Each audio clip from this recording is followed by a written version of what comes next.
अवधूत चिंतन श्री गुरुदेव दत्त. श्री स्वामी समर्थ.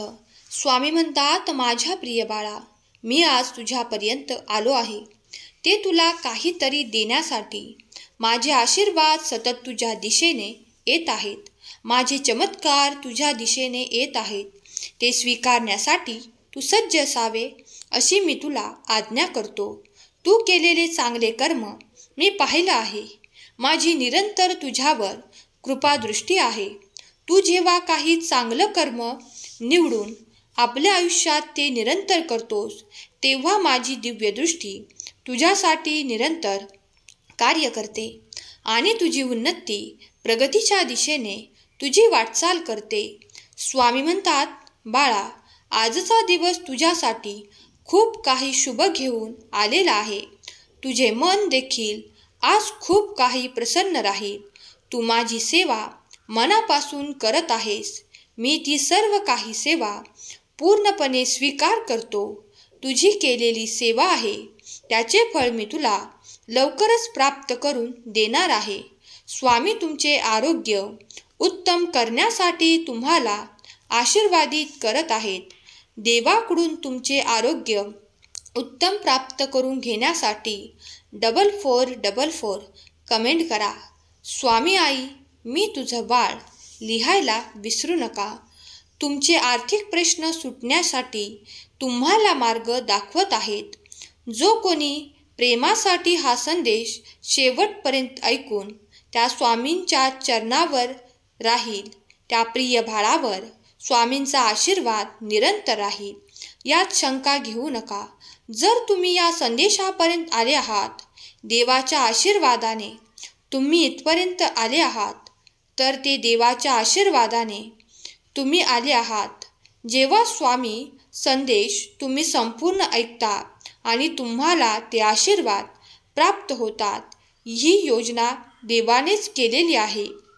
ज्यांचा कुणाचा स्वामी संदेशावर आणि दिव्य शक्तीवर विश्वास असेल त्यांनी लिहा. देव महान आहे. देवाचे कार्य सतत तुमच्यासाठी सुरू आहे. ते अखंड स्वरूपाचे कार्य तुमच्या कल्याणासाठी होत आहे. स्वामी म्हणतात, पुढील पदोन्नतीसाठी सज्ज हो, कारण तू आता तुझे जीवन उच्च स्तरावर जाण्यासाठी तयार केले जात आहे. तुम्ही केलेले संघर्ष कुठेही वाया जाणार नाही. तुम्ही केलेली चांगली कर्मे कुठेही वाया जाणार नाहीत. ती सर्व काही एकत्रित करून तुम्हाला आशीर्वादाच्या रूपात, चमत्काराच्या रूपात प्राप्त होणार आहे. ज्या कोणी माझ्या प्रिय बाळाला ते आर्थिक समस्येचे प्रश्न आहेत, त्यासाठी मी उत्तर देऊ इच्छितो की त्याचे ते प्रश्न आता मार्गी लागतील. त्याच्याकडे आता इतकी विपुलता, संपन्नता तो प्राप्त करेल की त्याचे अखंड जीवन समृद्धीने व्याप्त राहील. आता बाळा, चिंता करू नकोस. मी तुला दिलेल्या आशीर्वादांमुळे तुझे कल्याणच होणार आहे. जे कोणी प्रिय बाळ या नात्यासाठी खूप काही माझ्याकडे प्रार्थना करत आहे, त्यांच्या नात्यात तो गोडवा निर्माण होईल. तुमच्या नात्यामध्ये व प्रेमाच्या नात्यामध्ये व मुलाबाळांमध्ये तो गोडवा निर्माण करण्यासाठी, प्राप्त करून घेण्यासाठी खरा स्वामी भक्त कमेंट कर. तुमच्यात आता ते सुसंवाद निर्माण होतील ज्यामुळे तुमचे दुरावे निर्माण झाले होते. ते कारण मी माझ्या आशीर्वादाने नष्ट करणार आहे.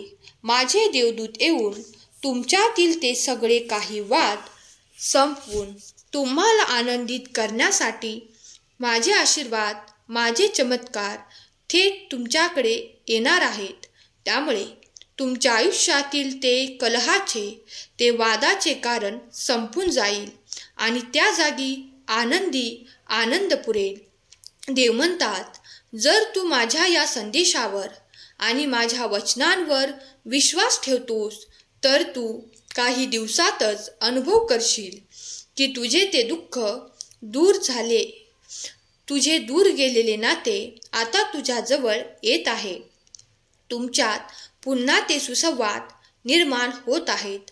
जेव्हा तुम्ही खूप काही वादविवाद करत असतात, त्यामुळे ते नकारात्मक ऊर्जेने तुमचे घर व्याप्त होऊन जाते. ते सर्व काही नकारात्मक ऊर्जा माझ्या सेवेमुळे नष्ट पावली आहे. जेव्हा तुम्ही मनापासून सेवा केली आहे, माझी प्रार्थना केली आहे, तर विश्वास ठेवा, आता तुमच्याकडून आणि तुमच्या घरातून ती नकारात्मक ऊर्जा मी कायमची नष्ट केली आहे. मी माझ्या आशीर्वादाने जळून भस्म केले आहे. आता कुठल्याही प्रकारची चिंता आणि विचार करण्याची आवश्यकता नाही. तुमचे जीवन उच्च स्तरावर आणि आनंदित आणि उत्साहित होणार आहे. तुम्ही केलेली माझी प्रार्थना मी स्वीकार करतो आणि तुमच्या संपूर्ण कुटुंबाला आशीर्वादांसह प्रगती, ऐश्वर्य आणि उत्साहाचा आशीर्वाद प्रदान करतो. आजपर्यंत तुम्ही जे काही करू शकला नाहीत, आजपर्यंत जे सुखापासून तुम्ही वंचित होतात, ते सर्व काही सुख तुम्हाला इथून पुढे प्राप्त होतील. स्वामी म्हणतात, माझ्या बाळा, आशीर्वादांवर, माझ्या वचनांवर विश्वास ठेव. विपुलता, संपन्नता ओसंडून बाहेर वाहील. तुझे कुटुंब अधिक अधिक आनंदी होईल. त्या विपुलतेमुळे तुम्ही ते कार्यही करू शकाल. त्यासाठी तुम्ही आजपर्यंत फक्त स्वप्न रंगवत होतात, कारण आता त्या विपुलतेमुळे तुम्ही ते प्रत्येक कार्य करू शकाल ज्याची तुम्ही माझ्याकडे प्रार्थना करत आहात. या क्षणाला जो कोणी स्वामीप्रिय बाळ मनापासून, धैर्यापासून हा स्वामी संदेश ऐकत आहे, त्याच्या घरी खरोखरच स्वामी देव प्रगट होऊन आशीर्वाद प्रदान करून त्यांना सुख, संपन्नता, आरोग्यता, विपुलतेचा आशीर्वाद देवोत. हीच स्वामी माऊली चरणी प्रार्थना. बाळा, आपण या सृष्टीमध्ये पुण्य कमावण्यासाठी आलो आहोत, ना की पाप कमावण्यासाठी. पाप तेच कमावतात ज्यांना खरा मार्ग मिळत नाही. आपल्याला स्वामींनी भक्तीचा खरा मार्ग दाखवला आहे. आपण अन्यायाविरुद्ध जरूर लढायचे आहे, परंतु हिंसा करायची नाही. कधीही मुक्या प्राण्यांना त्रास द्यायचा नाही. कधीही आपल्या जवळील माणसांना दुःख द्यायचं नाही. जरी कोणी आपल्याला फसवलं तर आपण कोणाला फसवायचं नाही. जरी कोणी आपल्याशी कसंही वागलं तरी आपण सर्वांशी प्रेमानेच वागायचं. तुझ्या आयुष्यात कितीही दुःख असू दे, तुझं दुःख फक्त स्वामींना सांग. इतर कोणालाही तुझं दुःख सांगू नकोस. तुझं दुःख लपवून इतरांच्या आनंदामध्ये सहभागी हो. बाळा, आपले दुःख कधीच मोठं समजू नकोस. समोरच्याचं दुःख नेहमी मोठं समज. माणसाला नेहमी भक्तीची आवड असायला हवी, स्वामींची आवड असायला हवी. घाबरू नकोस. तुझेही दिवस बदलतील. तुलाही आनंदाचे दिवस उपभोगायला मिळणार आहेत. जीवन संपलेले नाही. जीवन अजून खूप आहे. जास्त दिवस जगण्यापेक्षा थोडे दिवस जगायचं, परंतु सत्याच्या मार्गाने जगायचं.